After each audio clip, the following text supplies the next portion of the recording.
Parang kung ikaw mahina-hina loob mo, bibigay ka dun sa ganong Anong sitwasyon tawag doon? Traidor. Traidor, magagamit, walang utang na loob. Relax. Ito nga, alam mo, isa pang napakadaming magagandang katangian ni Pastor Kibuloy. Isa sa pinakamagandang katangian niya na sabi ko nga, this is the person na dapat iangat. Kasi parehong-pareho talaga kung ano yung kung paano ka-humble ang mga Duterte. Dito nakita natin kay Pastor Kibuloy. Remember, kung sino ang isa sa pinakamalaking na itulong sa pangangampanya ni Pangulong Duterte. Walang iba kung hindi si Pastor Kibuloy. Pero nakakita po ba kayo nung 6 na taon na humingi siya ng posisyon, pabor, or anything? Wala. Kung ang meron man siyang nakuha lang, ay yung nai-interview lang niya si Pangulong Duterte. Pero that's it. Wala nang iba. Hindi ho siya humingi ng pabor, hindi ho siya humingi ng pwesto. Ito yung taong hindi naghahangad ng pwesto para tumulong. Kaya minsan, tamaan na yung kasi di tatamaan, nabibwisit ako doon sa mga Pilipino na kakandidato sasabihin gustong tumulong. Gunggong ba kayo? Pwede makayong tumulong ng walang pwesto Correct. Bakit kailangan ninyo mapwesto para tumulong? Saan nakasulat yan? Wala naman sa kasulatan niya na kailangan mong maging ganito para makatulong ka. Ang daming halimbawa dyan na mga taong nakatulong nang wala sa posisyon. Di ba? Yung mismong si Pastor, ang buong KOJC, ang daming natulungan yan nang wala sa posisyon. Ang daming kaya nga umunlad yung mga buhay ng mga kababayan natin sa Davao. Tinulungan ng KOJC at ni Pastor. Hindi naman sila nasa posisyon nun. So, kalokohan po para sa akin. Pasensya na po doon sa mga laging bukang bibig, gusto kong tumulong, kaya ako kumandidato. Pambira kayo. Hindi naman sana kaya lang, kalokohan ho yun. Kung gusto nyong, maaring iba, maggawa kayo ng ibang dahilan. Huwag yung para tumulong. Kasi pwede kayong tumulong ng hindi. Nasa posisyon. Tugtungan ko lang din yung sinabi ni Boss Bayan. So, umpisahan po natin sa ating mga sarili. Talinuhan ho natin yung pagpili ng kandidato. Huwag tayo magpapabulag sa kung ano man yung iaabot nila sa'yo. Bayad para iboto mo sila. Huwag po natin kakalimutan. Yung binibigay nila sa inyo, hindi naman galing sa sariling bulsa po nila yan. Isipin po natin kung sino, or piliin natin kung sino ang makapagbibigay ng magandang serbisyo sa'yo at sa bayan mo. Hindi yung nasisilaw sa pera ng gobyerno. Kasi sa panahon ngayon, marami pong ganyan. So ito, etong si Pastor Apollo Kibuloy, wala pa man yan sa politika, marami nang natulungan. Biruin mo, ikaw magpagawa ka ng kalsada sa isang komunidad na hindi mo kaano-ano. Diba? Doon sa Davao, nakita natin yung kalsada na yun, napakaganda, papunta doon sa bundok. At pinagawa yun ni Pastor Apollo Kibuloy nang walang kapalit. Dahil gusto niyang makatulong. Konsoli. Kailangan may natulungan muna. Kasi kung gusto mong tumulong, wala ka namang natulungan dati. Pero meron pa nga isa sabi niya, gusto niyang tumakbo, tapos ang kanyang plataforma ay mamigay ng only rice. Ano ba yun? Napakasuplado mo sa mga pumupunta at nagpapapicture dyan. Ngayon, tatakbo-takbo ka. Bigla kang babait Asikasuhin mo muna yung mga nagpapapicture dyan. Pero alam nyo kung sinong gusto ko makita bukas sa Manila Hotel? Sino yan? Si Atty. Torion. Yun! Pag nakita ko si Atty. Torion doon, baka siya ang magpa-file o ipagpa-file niya si Pastor Kibuloy.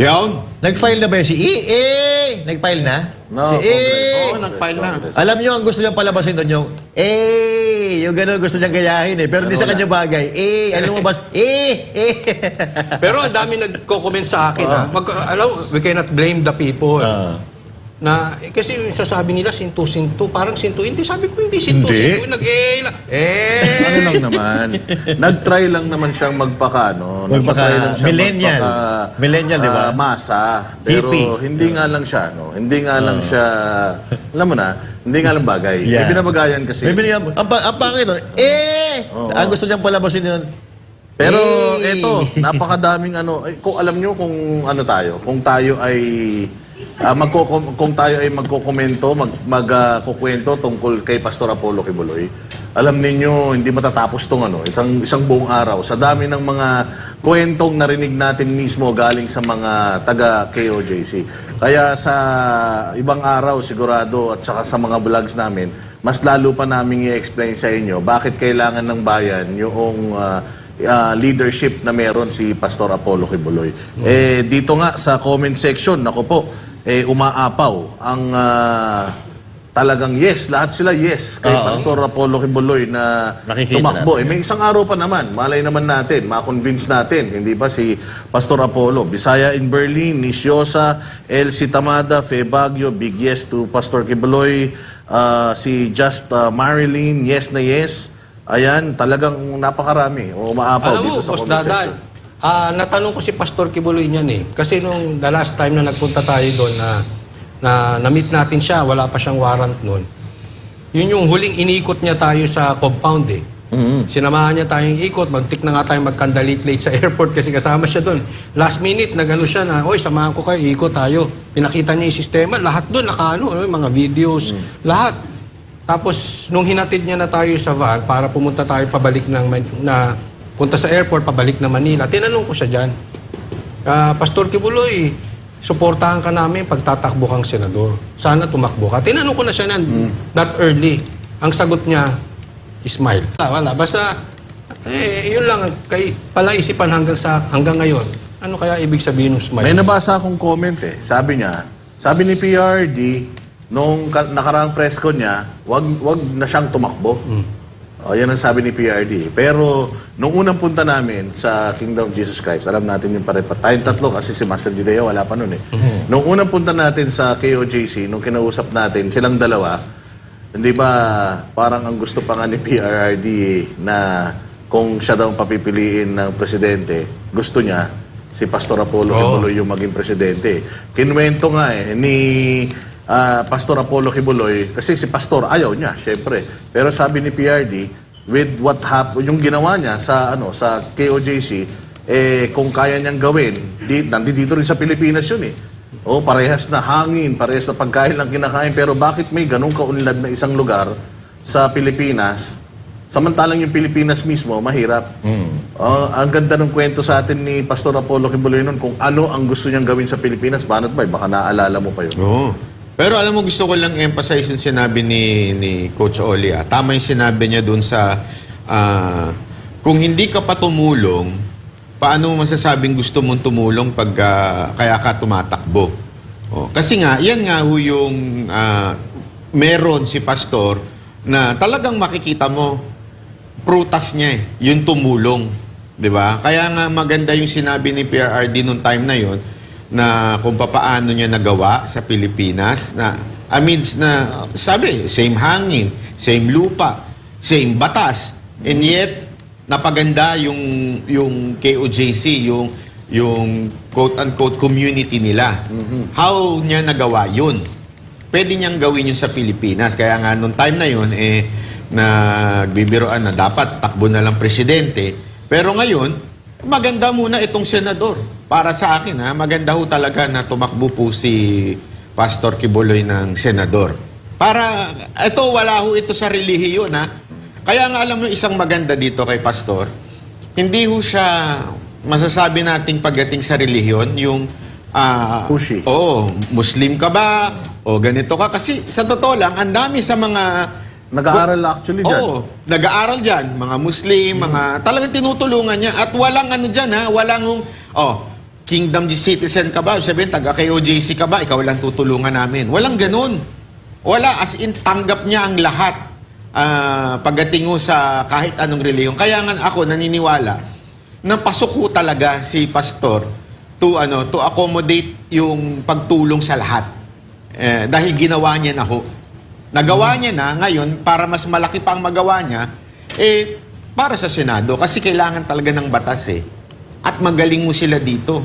Mas marami pa nga siyang nagawang sa totoo lang batas na inimplement sa community nila kaya umunlad. Sana magawa niya yun sa national level.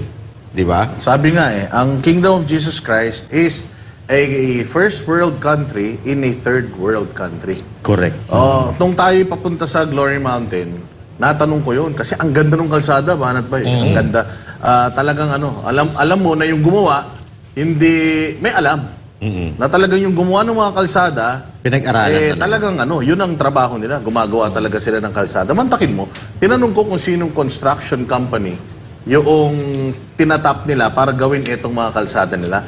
Alam mo, sagot sa akin, sila din. Sila lang. Sila ang gumawa. Meron silang mga sariling may mga kanya-kanya Expertise. silang departamento doon sa kanilang tinatawag na bansang kaharian. Ayan, yung mga kalsada na yan. Nakikita nyo, mas maganda pa yung kalsada nila kaysa dito sa kalsada Alam mo, natin sa parang EDSA. kang wala kang wala ka sa Pilipinas, Parang nasa Canada. Hindi, Japan, Man-made ganyan yan. din. Japan, oo. Man-made yung nakikita nyo na yan. Yung kalsada na yan, sila ang gumawa niyan. Pati puno na yan, tinanim nila yan. Baka naman. Kasi, Tandaan ninyo itong lugar na to, sagingan daw to. As in, maputik ito. Pero tingnan mo kung paano niya tinransform yan. yan lang ang hindi natin natulugan pa, no? Hindi pa. Oo, di ba? Yung iba natulugan na natin. Oo, Sana, pero sana, walang sa susunod. internet dyan, Coach Oli. Baka bumula ang Mga bibig bibig ni natin. Banat Bay dyan pag walang internet.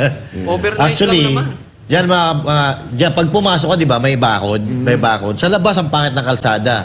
Pagpasok mo sa bakod niyan, mamamangha ka, nasa ibang bansa ba ako? Kasi ibang iba eh. Pangit na kalsada. Pagpasok mo ng gate, napakaganda. Ganyan nabubungad sa'yo. Hindi, anong istorya nitong tamayong itong foothills ng Mount Apo na to? Dating dating ang Sa mga Giga, naninirahan dyan, talagang mga native. Ang dami din daw mga NPA dyan. Mga no? rebelde. Pero alam mo ginawa ni Pastor dyan, dahil nga yung lugar na yan, hanggang elementary lang inaabot ng mga tao. Kasi nga, ang layo ng bababain nila para makapag-aral sila ng high school. Ang ginawa ni Pastor, nagpatayo siya ng eskwelahan dyan, high school. Correct. Para hindi na sila bababa, para lang mag-aral. Diyan mismo, makakapag-aral na sila. Nakapatayo siya ng eskwelahan. So, ganun klaseng tao si Pastor Apollo Quiboloy. Tsaka Hindi ito. lang niya tinulungan yung mga members, katulad sinasabi ni Banat Bay, Pati yung community. komunidad na Oo. nakatira doon sa... At saka pinasimento niya yun para may access. Yan. Actually, with the help din naman ng previous governments, naipasimento yung mga lugar na yan. At naabot ang the Jose Quiboloy Senior Alam niyo National ba High kung School. bakit importante yung pagiging hindi ka nagdi-discriminate? Kasi ganyan si PRRD. Si PRRD, kahit kalaban sa politika, tinutulungan yung lungsod. Di ba? Tingnan nyo nga yung Bicol, napaganda yung airport, nandun ang kalaban niya. Ganyan din ang style ni Pastor Quiboloy. Kahit hindi niya kapananampalataya, tinutulungan din niya. Kaya doon makikita mo yung yung pattern na itong tao na ito, hindi ito yung hindi membro ka namin, ikaw lang ang tutulungan namin. Hindi ganoon. Walang ganoon sa kanila. Kaya nga kami, kita nyo sa sama ng mga ugali nila eh. Pero tinanggap pa rin sila ng Kami lang, KOJs. Okay lang. Kami lang. Oo. At saka alam mo, bukod sa pagtulong, yung naisip pa yan ni Pastor Quiboloy. Kasi pwede kang tumulong eh. Ayuda rito, ayuda dito, 1 kilong bigas dito, 1 sardinas dito. Pagtulong yan eh. Pero yung maisip mo, maggagawa ka ng daan, gagawa ka ng eskwela dito, di ba? Tutulong ka sa mga hindi mo kasimbahan.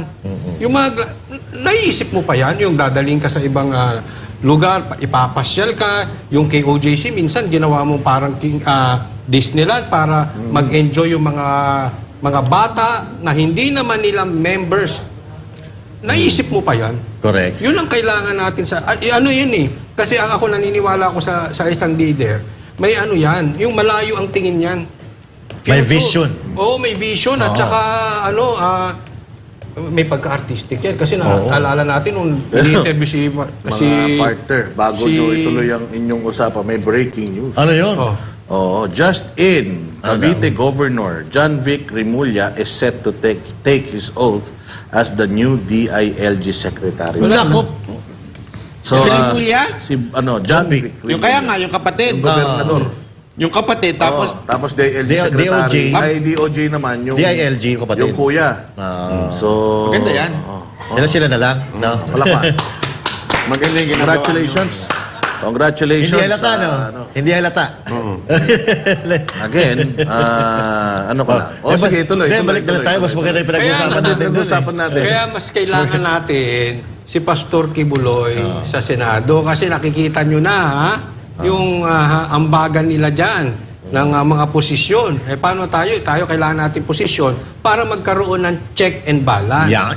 Kung puro sila dyan, Wala tayong paano na? magagawa doon. Di ba? Ang sinabi kanina ni Banat Bay na si PRRD, walang discrimination. Oo. Maganda yun. Walang Kasi pinili. naalala ko, sinabi ni PRRD, pero hindi verbatim Sinabi niya kay Lenny, bagamat katunggali niya si Lenny, matatapos ka ng bise. Di ba? Oo. Actually, pero no? hindi ako makamove on dun sa Barat Bay. Dun sa DILG Secretary. Si Governor John Vic Rimulya, di ako makamove on. Medyo ito, nagwawala din yung comment section. Kasi tawan-tawan Galit na sila. galit. Kasi, hindi, Pero wala tayong magawa, sobra no? naman kasi yun. Magkapatid, kunin mo Diba? sa gabinete. My Parang goodness. Tulfo, mga Rimulya, sila na bago. sila na lang. Ewan ko ba. Oh. But anyways, Huwag natin pag-usapan nag-withdraw na si Governor John Vic ng kanyang candidacy. So, sino kaya ang tatakbong gobernador sa baka yung Rimulya na reporter. Ay, malamang sa alamang. Kasi hindi yung naman anak. bibitawan yan. But anyway, Ha? Yung anak naman. Pwede. Hindi, tsaka basta balik tayo kay Pastor. nakakauba yan, mga ganyang Hindi, usapan. kasi alam nyo, isang bagay, di ba, na meron to si Pastor, hindi lang yung title. Yan. Alam mo yon, sabi ko nga sa inyo, wala ho yan Tandaan ninyo, mga kababayan, we're not supporting Pastor Kibuloy because of the faith or yung belief ng KOJC. It's not that. It's the fruit. That's why we're supporting Pastor Kibuloy, yung prutas. Kasi yung iba nga dyan, bishop pa nga ang pangalan Ano prutas? Wala. Dila.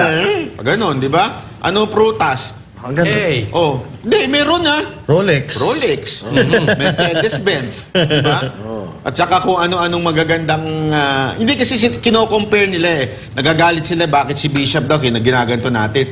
Kung magarbo man si Pastor, tulad na may jet, may helicopter, may mga ginagamit yun for the ministry. Yes. Yan. Hindi yung relo, gagamitin mo for the ministry yung relo, pare-pareho lang naman ang oras dyan Yan. Nagbago ba oras pag Rolex? Oy, wag Hindi. ka. Oh. Naka-G-Shock na siya ngayon.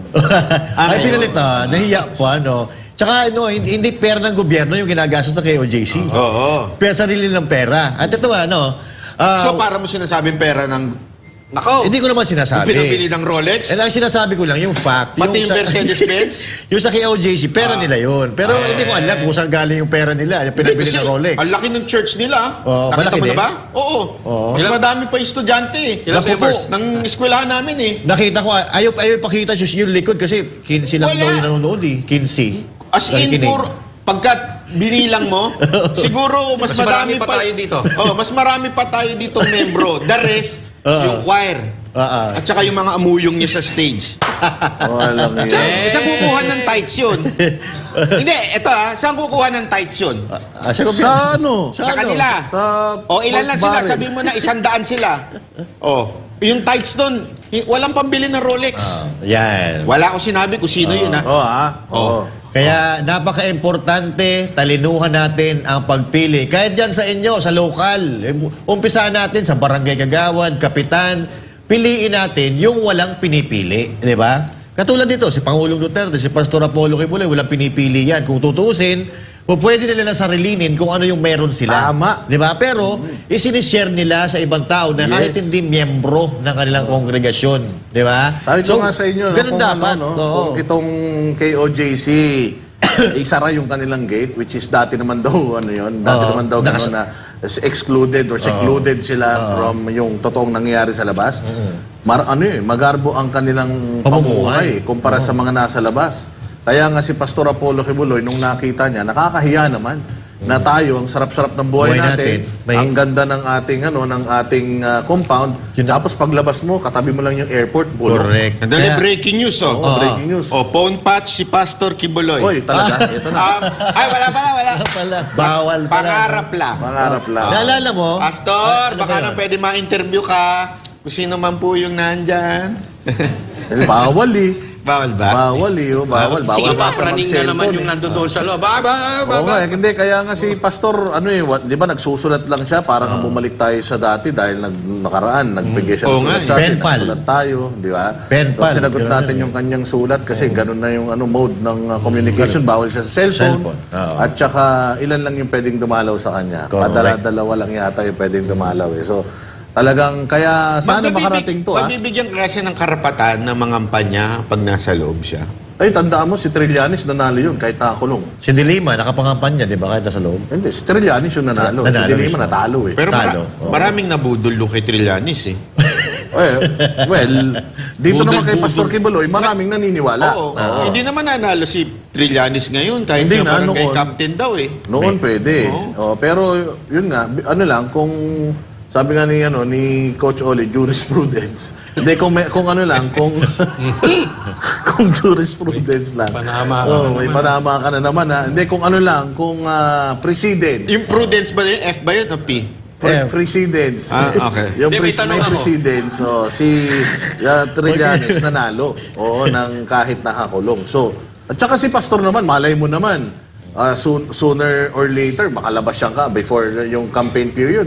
Before Correct. the election, malay mo, makalabas. Hindi Correct, naman convicted yan. Oo. Oo, nasa korte pa naman yung kaso. So, malay mo naman, sa edad niya, hindi mo masasabi, maging mabait ang korte at payagan siya mag-bail, di ba? Kasi, syempre, may mga ano yan eh. Oo. May mga hearing yan tungkol dyan. Malay natin, di ba? Baka mapagbigyan. Kasi sayang yung yung Clamor. qualification, yung kalidad ni Yes. Pastor Apollo Kibuloy sa Oo. pagtatrabaho. Yun di ba? talaga yun eh, sayang. Sayang yung kalidad. Kasi alam mo yung balikan natin yung tamayong. Magulo pala talaga dyan. Maraming NPA, maraming rebelde. Alam mo nyo ba yung ginawa ni Pastor? Kinausap niya yung dato. Kasi yung dato pala na yon, binibrainwash pala ng mga rebelde. Ang kwento sa atin, ng mga taga doon, no? Binibrainwash ng mga rebelde na, yan, huwag kayong maniniwala dyan kay Pastor Apollo Kibuloy dahil kukunin na lahat ng lupa ninyo. Pero hindi po ganoon ang nangyari. Ang adikain yung vision ni Pastor Apollo Kibuloy, kundi para matulungan yung mga katutubo at para rin makawala sila sa insurgency, yung pagkubkob ng mga rebelde. Kaya nga naiyak ako dun sa sa istorya ng mga katutubo na yan eh. Oo. Nung niyakap ni Pastor yung si Dato. Ano pangalan ng Dato na yon? Kasi ang sabi daw niya kay Pastor, akala namin, niloloko mo kami, Pastor. Yung pala, ikaw pala yung may puso para tulungan, para Namigay natutulungan ng mo kami. lupa si Pastor. Namimigay ng lupa si Pastor at Pero yung may isang senador na kumukuha ng lupa, kumakandidato ngayon. kilala kumukuha mo? naman siya ng lupa. Kilala ko yun, pero pwede ba natin sabihin dito? Sino yun? Yung mga Bawal. Yung mga palayan, ginagawa sa division? Wala akong sinabi. Sa division namin yun eh. Pero may sumisigaw doon eh. Yun yung sinasabi ko. Kasi pwede kang tumulong eh. Kahit wala kang posisyon. Pero yung kay Pastor Kibuloy, naisip mo yun. Yung ganong klaseng tulong. Sino ba ang naiisip dadalaw ka yun bukas? Kaya isipin mo iyaan ay isang leadership quality. Yan. Yung nakakapag-isip ka ng klase, hindi yung simpleng ayuda rito, ayuda ron, ayuda country, gano'n. Band-aid solution yung ginagawa ng iba. Ito long term, long term. Tsaka, service excellence. Alam mo, malalaman mo yan doon sa filing. Panoorin niyo yung mga nagpa-file, tapos nagpe-press con. Tapos tatanungin ko ano yung plano nila, hindi nga makasagot ng diretso. Correct.